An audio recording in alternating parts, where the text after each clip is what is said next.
Hi hello ನಮಸ್ಕಾರ, welcome back to my channel. ಇವತ್ತು apple milk shake ಮಾಡೋದು ಹೇಗೆ ಅಂತ ಹೇಳ್ತಾ ಇದ್ದೀನಿ. ಇದಕ್ಕೆ ಒಂದು 3 ಇಂಗ್ರೀಡಿಯೆಂಟ್ಸ್ ಆದರೆ ಸಾಕು, ಬೇಸಿಗೆಯಲ್ಲಿ ತುಂಬ ಚೆನ್ನಾಗಿರುತ್ತೆ. ಹಾಗಾಗಿ ಫಸ್ಟಲ್ಲಿ ಆ್ಯಪಲ್ನ ತೊಳೆದು ಅದನ್ನ ಲೇಯರ್ ತೆಗೆದು ಕಟ್ ಮಾಡಿ ಇಟ್ಕೊಂಡಿರೋಂಥ ಆ್ಯಪಲ್ಲು, ಅದಕ್ಕೆ 1 ಟೇಬಲ್ ಸ್ಪೂನು ಸಕ್ಕರೆ ಹಾಕ್ಕೋಬೇಕು.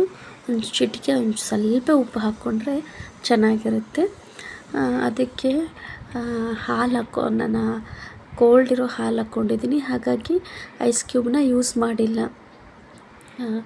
ಹಾಲೇ ತುಂಬ ಕೋಲ್ಡ್ ಇದ್ವಲ್ಲ, ಹಾಗಾಗಿ ಕೋಲ್ಡ್ ಮಿಲ್ಕ್ ಹಾಕ್ಕೊಂಡಿದ್ದೀನಿ. ಅದಕ್ಕೆ ಒಂದು ಏಲಕ್ಕಿ ಹಾಕ್ಕೊಳ್ಳಿ, ತುಂಬ ಚೆನ್ನಾಗಿರುತ್ತೆ ಫ್ಲೇವರು, ಇಲಾಚಿ ಫ್ಲೇವರು. ಮಿಕ್ಸಿ ಮಾಡಿಕೊಂಡು ಒಂದು ಗ್ಲಾಸಿಗೆ ಹಾಕಿ ಸರ್ವ್ ಮಾಡಿದರೆ ತುಂಬ ಟೇಸ್ಟಿಯಾಗಿರುತ್ತೆ. ಬೇಸಿಗೆ ಕಾಲದಲ್ಲಿ ತುಂಬ ಚೆನ್ನಾಗಿರುತ್ತೆ.